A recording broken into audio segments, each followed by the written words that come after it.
Chapter 40. For the leader, a Psalm of David. I waited patiently for the Lord, and he inclined unto me, and heard my cry. He brought me up also out of the tumultuous pit, and out of the miry clay, and he set my feet upon a rock. He established my goings. And he hath put a new song in my mouth, even praise unto our God. Many shall see, and fear, and shall trust in the Lord. Happy is the man that hath made the Lord his trust, and hath not turned unto the arrogant, nor unto such as fall away treacherously.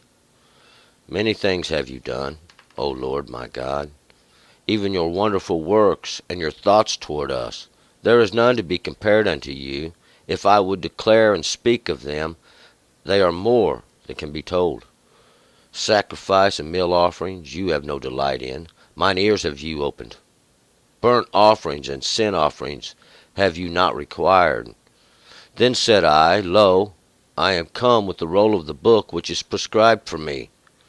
I delight to do your will, O my God. Yes, your law is in my innermost parts. I have preached righteousness in the great congregation. Lo, I did not refrain my lips. O Lord, you know. I have not hid your righteousness within my heart. I have declared your faithfulness and your salvation. I have not concealed your mercy and your truth from the great congregation. You, O Lord, wilt not withhold your compassions from me. Let your mercy and your truth continually preserve me. For innumerable evils have compassed me about. Mine iniquities have overtaken me, so that I am not able to look up. They are more than the hairs of my head, and my heart hath failed me. Be pleased, O Lord, to deliver me, O Lord. Make haste to help me. Let them be ashamed and abashed together that seek after my soul to sweep it away. Let them be turned backward and brought to confusion that delight in my hurt. Let them be appalled by reason of their shame that say unto me, Aha, aha. Let also those that seek you rejoice and be glad in you. Let such as love your salvation say continually, The Lord be magnified. But as for me, that am poor and needy, the Lord will account it unto me. You art my help and my deliverer. O my God, tarry not. All right, let's go back up. Verse 1. Once again, we have a psalm. This here is for the leader. Once again, a song to God, a song to sing and praise to God. It's a psalm of David, a song of David. David is the beloved, the chosen one, I call him. We're going to pick it up here in verse 2. I waited patiently for the Lord, and he inclined unto me and heard my cry. I waited patiently for the Lord, and to wait, it's not like we're sitting around waiting. It's we're hoping. See, it's like I'm hoping, I'm praying for, I'm wishing for, I'm in that sense waiting for, because well, we know it's something that to kind of look forward to. In other words, and he inclined to me, or listened to me, heard me, noticed, paid attention to, and heard my cry. And once again, this would be like the prayer that goes up, and this earnest expectation that we're hoping for, it goes out. And this is when it happens. See, this is actually the point where it happens. This thing we've looked forward to, this hope we've had, this waiting we've had, so to speak. It happens. It actually comes to be. 3.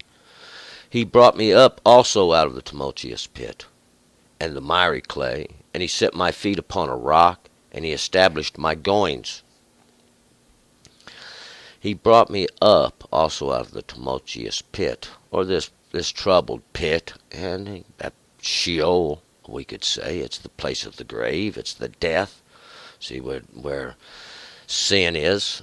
And we're going to find out that when you're in that kind of trouble and you don't have no understanding of just what it is, so you don't understand the definition of what is causing it, You don't understand the cause or the sickness.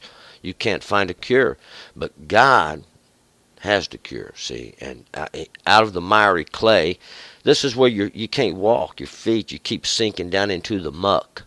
It's like a real sticky mud. We can describe miry clay as that. You go to put your weight and it just sinks to your hip. As you go to pull your next leg out, see, there's nowhere, no foundation. You're just sinking, constantly sinking. But he set my feet upon a rock. And that rock is a simple thing, the law. It's a solid, firm path to go by. He established my goings. He gave me the law. He said, I'm going to give you this. It's a little understanding, some knowledge, a little wisdom to keep you out of trouble. See, it's for your own good. 4. He hath put a new song in my mouth, even praise unto our God. Many shall see and fear and shall trust in the Lord. He's put a new song in my heart and in my mouth.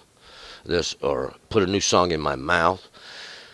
A new song is caused me to go by a different tune, so to speak, to walk to a different beat, to sing in a different way, even these praises unto God. Many shall see and fear and shall trust in the Lord, and many shall come to this understanding. See, it's just a matter of time. If I was able to do it, anybody's going to be able to do it, because I'm probably not nearly the sharpest tool in the shed. 5. Happy is the man that hath made the Lord his trust, and hath not turned unto the arrogant, nor unto such as fall away treacherously. But happy is the man that hath the Lord in his trust, that trusts in the Lord even, that knows that if God delivers one, he will deliver another. Because that's what it's all about, saving the multitudes. And hath not turned unto the arrogant, nor those that fall away treacherously. The one who doesn't do this. Those that fall away treacherously, they're just the liars, the deceivers we've talked about. Those that they've got nothing for you.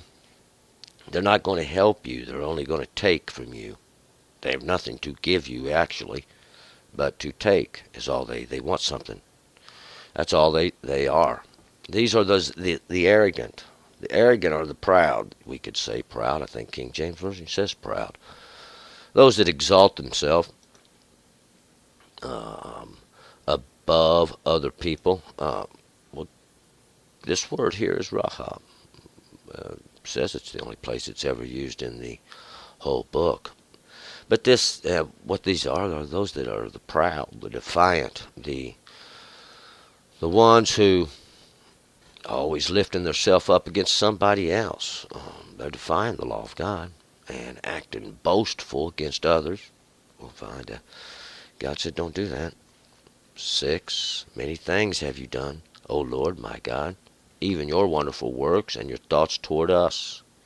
There is none to be compared unto you. If I would declare and speak of them, they are more than can be told. Many things have you done, O Lord, my God. Many things has God done. Or the name Hashem has done. But, and God controls all things through the power of his being. And when the more, we get in alignment with God's understanding, the more God controls these things. And if we could explain everything God has done, it would take quite a while, probably years. We could sit here and talk about it, and that's just probably what we're going to do. Even all the wonderful works and the thoughts God has toward us, these things and what are these thoughts? These thoughts of blessing. God says, I want to bless you. Don't want to curse you. I want to bless you. See, that's the truth. God didn't come to destroy you, but to give you life. There's none that can be compared to the one who wants to help, to one who wants to save, to the one who wants to rescue. 7. Sacrifice and meal offerings you have no delight in, and mine ears have you opened. Burnt offerings and sin offerings have you not required. sacrifice and meal offerings. We know the prophet said God don't require this. Well, here's where they got it. Here's where they got it. They got it from David. David says it. Sacrifice and meal offerings you have no delight in. God's not taking pleasures in the sacrifices. At that time, we no longer offer these sacrifices, so to speak, upon the altar like they did back then to make atonements for sin, where God made a place to make atonement for your sin. But now you've been left on your own to fend for yourself, so to speak. There's no, and only to have the law to protect over you. Mine ears have you opened. God will find out. His ears were opened. He had some understanding. Because God said in the beginning, all he required is that you follow him. That you to do good, to do will, to go forth with his words to do good. See, that's all the requirement was. But now, if, see, there was the if. If's always that big qualifier. If you sin, see, now this is going to be a requirement of you. And that's the way it was. But there was no requirement made in the beginning. It was your transgression that brought that requirement upon you. Burnt offerings and sin offerings have you not required. And God didn't require these. You did when you transgressed. 8. Then said I, Lo, I have come with the roll of the book, which is prescribed for me. Then said I, Lo, I have come with the roll of the book, which is prescribed for me. It was written for me, recorded for me, see, to give me some understanding, to give me some knowledge, to give me some wisdom, to help me along my way, we could say. It's written for all of us. And we can all, if you will hear, if you will listen, if you will observe, see, it's all up to you. Ain't nobody going to make you do nothing. You're going to have to want to do these things for yourself. And that's just the way it is. But first you have to want it. And then basically it lies within. 9. I delight to do your will, O my God. Yes, your law is in my innermost parts. I delight to do your will, O God. I delight in the will of God. I delight to do these things that please God, to keep the law, to stay in it, to always make the right choice, see, to make the right choice, to resist that which is wrong by doing that which is right. It's a very simple thing. The law is in my innermost parts. I keep it locked up there to protect me so I can use it at the moments when it's necessary and look and say, yeah, see, I've been here before. 10. I have preached righteousness in the great congregation. Lo, I did not refrain my lips. O Lord, you know. I have preached righteousness in the great congregation, justice. I have told God's justice. I ain't going to hold it back. I didn't refrain my lips. And lips are something that works in the mouth, that place that pours out. I'm going to do that which I can. I'm going to speak up and say, hey, you know, God's doing this. This is God's work. And really nobody got any business messing with it. But if we could just recognize and understanding that's the presence of God. This is what God does. He's molding and shaping each and every one. And if you will just understand it, he's trying to perfect you, trying to perfect all of us. Well, see, then in some way, God is perfected in that. See, God is perfected in that. We perfect that understanding. We perfect that knowledge. We perfect that wisdom. 11. I have not hid your righteousness within my heart. I have declared your faithfulness and your salvation. I have not concealed your mercy and your truth from the great congregation, this great congregation. Who is the great congregation? That's anybody that will listen, anybody that will gather, anybody that will come in the name of God, in God's understanding, and the one who exists. See, that existing one, you didn't see nobody. There's no image there. See, he's within all of us. It's the way it works. See, God is within us. We are within God. We are one. 12. You, O Lord, wilt not withhold your compassions from me. Let your mercy and your truth continually preserve me. God doesn't withhold his compassions, his mercies, his judgments. Let your mercy and your truth continually preserve me. Your mercy, that's the blessings we get. The mercy is the fact that you heard the law. You heard. See, you was able to hear and know, hey, that makes some sense. See, that makes a little sense. Your ear perceives it, and you just have to apply it. See, you have to apply these things into your life. Well, and that's to stay in the mercy. That's to stay in the truth. To stay. To stay means be firm. Be positioned there. 13. For innumerable evils have compassed me about. Mine iniquities have overtaken me, so that I am not able to look up. They are more than the hairs of my head, and my heart hath failed me. For innumerable evils have compassed me or surrounded me. That's, we can look at it in any way you want to look at it. You know, it's always going to be there. That constantly having to listen to what God says and not what everything else in life's saying.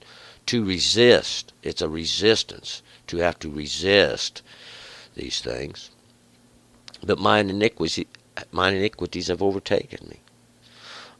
My lack of ability in the past has defeated me, it seems like, so that I'm not able to look up. I'm not able to show my face before the Lord. I'm ashamed. There's shame. There's shame. They're more than the hairs of my head. You don't want to go around counting them. See, you don't want to go around counting them. And my heart hath failed me. My inwardness, it has failed me. I mean, how could a just and righteous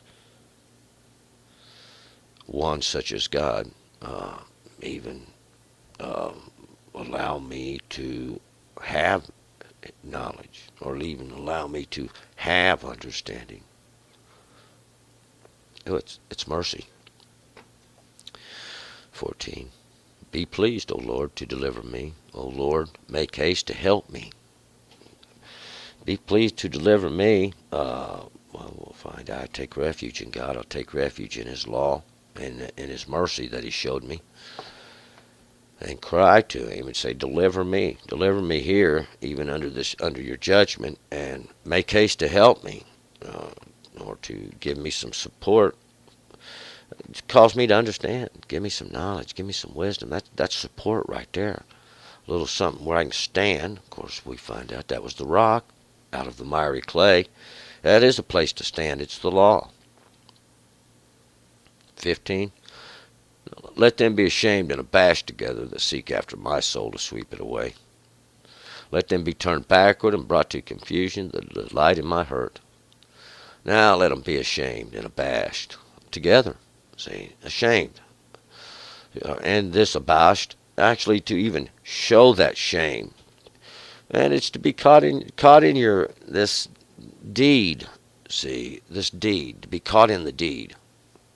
And that deed is to try to sweep away my soul, to try to sweep it away, to make it forget, to kind of sweep it under a rug, so to speak, maybe, like it's garbage, to look for it, try to hunt it down, try to say, oh, we're going to save you.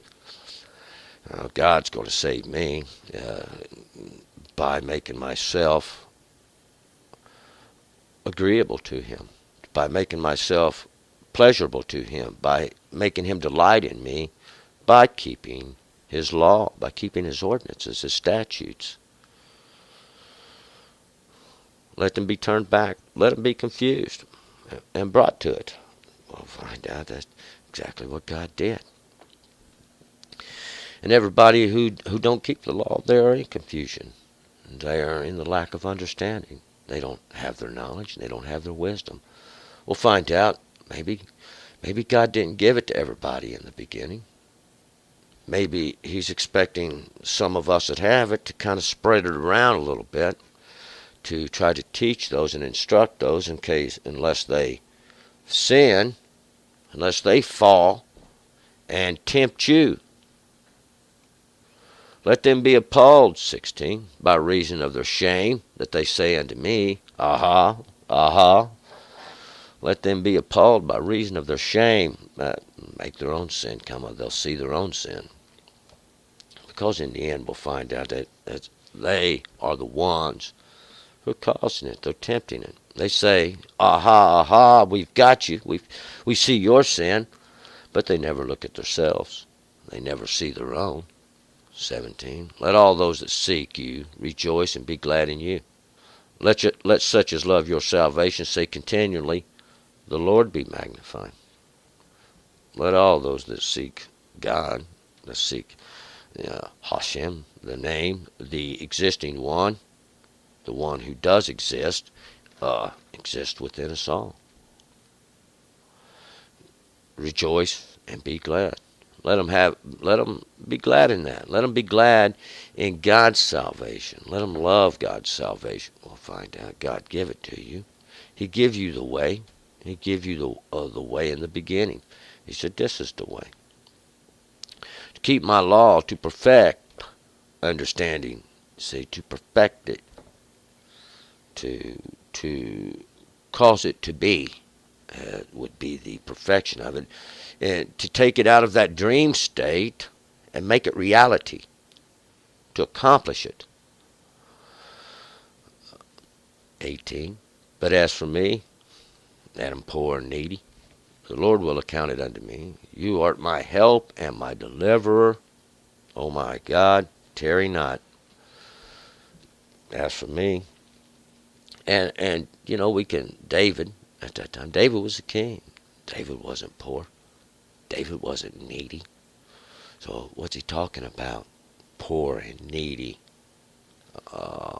These that are poor of spirit, these that are needy of help, those that are constantly having to be held up because of what's going on in the earth, the temptations, these things that we can find hard to resist at times.